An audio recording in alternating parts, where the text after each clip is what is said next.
Okay, Lowe's 413, customer Steveson. This is a bungalow home down in the southern Inglewood area of the area here. So these houses are in the 20s and 30s, and this actually was a built-in back porch, as a lot of the houses in this area have for the kitchens. So a couple things we're looking at. We do have a beam, which would have been the back wall of the house here, and that beam is, it was said 12 inches. It's 12 inches tall, 4 3/4 inches thick. The good number that you need is 92. It is 92 and 7/8 inches from the bottom of that beam to the floor. Okay, so 92 and 7/8. Don't fudge that to 93 from the bottom of this to the floor. Now, that beam is going to be integral to the layout of the cabinets for a few reasons. First thing is, this mark on the wall right here is 54 inches from the floor. That's our mounting height. And you can see the old cabinets were hung at the 15 inch, the old standard. So the new standard at 18, we're hanging at 54 off the floor. There is 38 inches from the bottom of this beam up here to the line. So you're going to need a wall 36 cabinet for the first one. Probably a 12-inch cabinet, and that way the 12-inch cabinet come flush with the end of that beam, and then we can put a 2-inch blocking here, and then we can step up here to the next height of whatever you want this cabinet to be here. Now, from that mark to the ceiling, we were looking at 51 inches on this side of the room, on the right-hand side of the room, but we were looking at 52 inches on the left-hand side of the room. And if you step back here and look, and it's just indicative of old homes and structures, but this house here is about an inch taller on the left side than it is on the right-hand side. So any type of crown molding, which if you look, there's no crown in the room anywhere.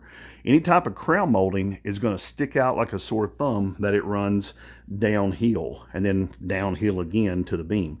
So what we talked about today was doing a top molding of a riser, like a 5-inch or 6-inch riser on top of a 48-inch cabinet or a 45-inch cabinet, and then put on the face of it a 3-inch solid stock so that we could taper cut that solid stock at an angle. Now that solid stock could be another 6, and then we taper it from 4.5 to 3.5 or something like this. It's whatever you want to do as far as the width goes, but we want to try to keep as much cabinet. You see we have this big space here above. We want to keep as much cabinet as we can on the wall, but we want to stay away from the tapering in the structure enough that it's not noticeable. Okay, hopefully that makes sense. 3 inches down from the ceiling will not be enough.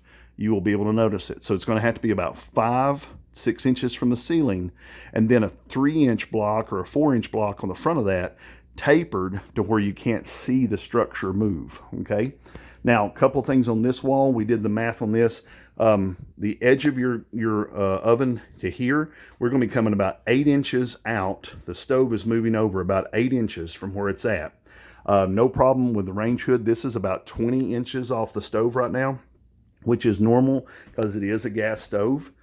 We talked about an over-the-range microwave with this, but the problem with an over-the-range microwave is it has to be as high as this hood is. It's got to be 21 inches off the surface of this stove. Now, if you look, this is 3 feet here to the top of the countertop. This is another 2.5 inches of stove. So when you go 21 inches to here, you're going to be pulling, right out in your face. The microwave will be here. It would still work, but it's not ideal. I mean, it's going to definitely be higher than what most people would imagine using a microwave. So one thing we talked about today was taking this space over here, reworking the layout of this to where he's going to use that over-the-range microwave in the middle at 30 inches with like a 3-inch step up from that 54. So the center of it would be like 57 where that microwave is, and then the cabinets on the left and right would be at 54. That way he can utilize the microwave at a more pleasant height, to utilize it. Plus he gets counter lighting and stuff. And plus, because it's about 3 inches higher, you could put a crock pot underneath it or a frying pan, like a griddle, and still use it as it's purposed. So that would work out real well. Now, in the actual room, when we start looking at layout, There's no tile under any of these cabinets, okay? So when this dishwasher moves to this wall and we slide these down, you're gonna have tile underneath this that's gonna be 8 inches offset. So under this area here, there won't be any tile and the stove will be sitting there. This will have to be built up with plywood or some type of a temporary thing until he decides to do the floors maybe, but there has to be some kind of a plug put in here for where that stove slides down. Now in my drawing, I'm giving you a measurement from the corner to the side of the stove as it sits now because of the footprint in the tile, but you don't have a lot of room here to put the dishwasher in if you decided to leave the stove in place. So that's the caveat to that. Now he's wanting to go with a single bowl sink. This has a root cellar under the house, full basement root cellar. So under here you've got a S-trap, you've got all your stuff going through the floor. So the depth, the 10 inches depth or so of that sink should not be a problem.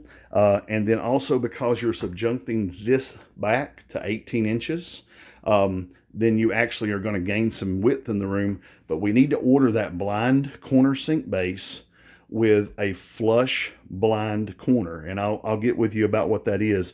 That actual cabinet can be ordered with a deeper wooden return so that your filler will actually slide back to 18 inches and it'll look good. We might even look at maybe an overlay filler or something to the right of that so you don't have such a big piece of wood that doesn't have any decoration to it. Now on the back wall, I'm going to get you your measurements on your window widths and placements, but everything looks really good as far as the design layout for those.